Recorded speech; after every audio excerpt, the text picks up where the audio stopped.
Justice Department has now accused the government's largest private security background check contractor of defrauding the country of millions of dollars. The company coming under fire is U.S. Investigations Services, and it's being accused of filing 660,000 flawed background investigations, which is 40% of the cases the company pushed through to the government in a 4-year period.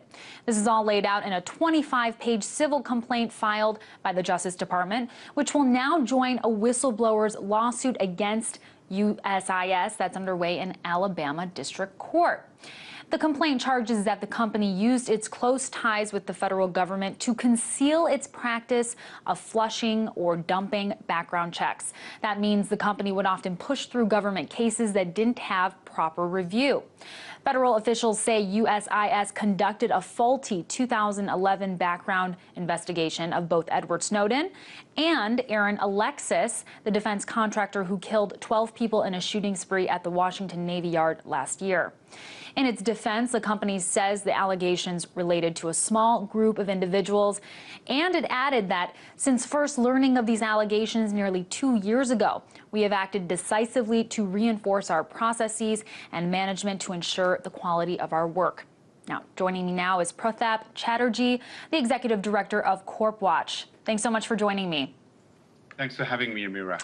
So USIS handles about 45% of federal background checks, which are used by the Defense Department, Department of Homeland Security, and more than 100 other federal agencies. How is it that none of these agencies were able to determine what was happening and flag it much earlier on? Well, the system of federal background checks actually goes back probably 125 years. And what we now know is this U.S. Investigation Service was in fact a federal agency that was privatized by the Clinton administration in 1996. So historically, there's been a system in place by which checks are done routinely on something like 2.3 million people a year, because every time you get a background check, it has to be renewed after every few years or so. So there's an enormous amount of work. And for some reason, the Clinton administration said they would save money by privatizing it. And so they sold it to the Carlyle Group for $545 million in 1996. And for the last 15 years or so, this has been standard practice. Now, when this is done by a company for profit, of course, since they are given profits based on the number of investigations they do, the more investigations they do, the faster they do it, the more profit they make.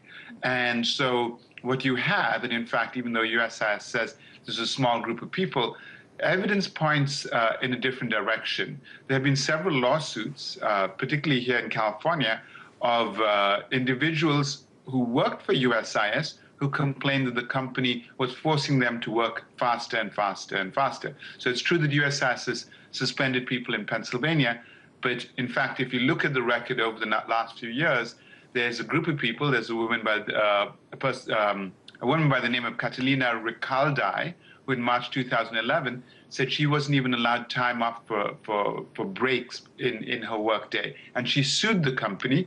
And in fact, there was a settlement of $900,000. Same thing in January of last year, a year ago. Tom Wilson sued the company, saying that he was being asked to do 50 investigations in a week. So that's almost one every hour. That is incredible. Do you know if that has to do with the specific whistleblower case that's now taking place in the district court in Alabama? Is that connected at all? Well, the thing is, we don't actually know the details of the exact cases. What Justice Department is saying is that as many as 660,000 of these cases were, quote unquote, flushed, which means essentially what happens at the end of the month, in order to make their quotas and get their profit, the company would basically sign off in a bunch of investigations saying done, done, done, check, check, check.